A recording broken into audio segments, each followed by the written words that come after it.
नमस्कार श्रोते हो, रेडिओ जयंतच्या आनंदी कट्ट्यावर मी अनुराधा आपण सर्वांचं मनपूर्वक स्वागत करते. श्रोते हो, नुकतीच एक मजेशीर पण फार छान विचार देणारी पोस्ट वाचनात आली. आजच्या आनंदी कट्ट्यावरून ती तुमच्याशी शेअर करते.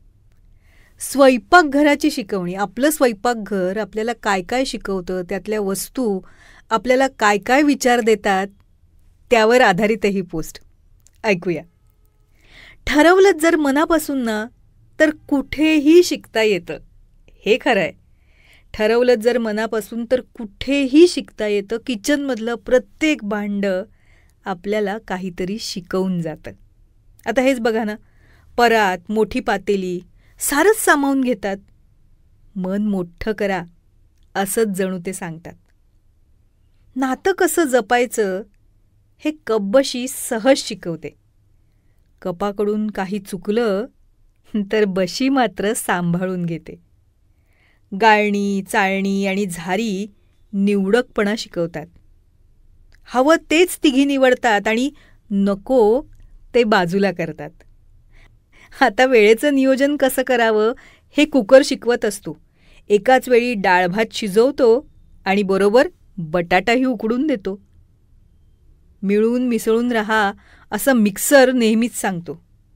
मिळेल त्या सगळ्यांना तो मस्त एकजीव करून टाकतो. विळी, सुरी आणि किसणी विषय सहज करायला शिकवतात. मोठ्या भाज्या बारीक चिरताना सतत याचीच आठवण देतात.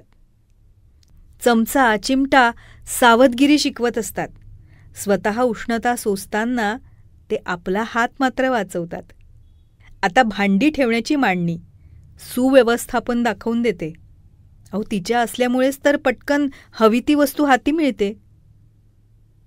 आता परत किचनमध्ये जाताना आदरानेच तुम्ही जा. बघा, अजून काय शिकता येईल ते नक्कीच शोधून पहा.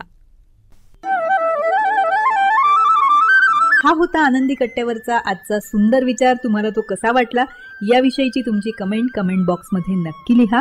आणि त्याचबरोबर रेडिओ जयंतचे दर्जेदार कार्यक्रम ऐकण्यासाठी रेडिओ जयंत लाईक करा, शेअर करा आणि सबस्क्राईब करा.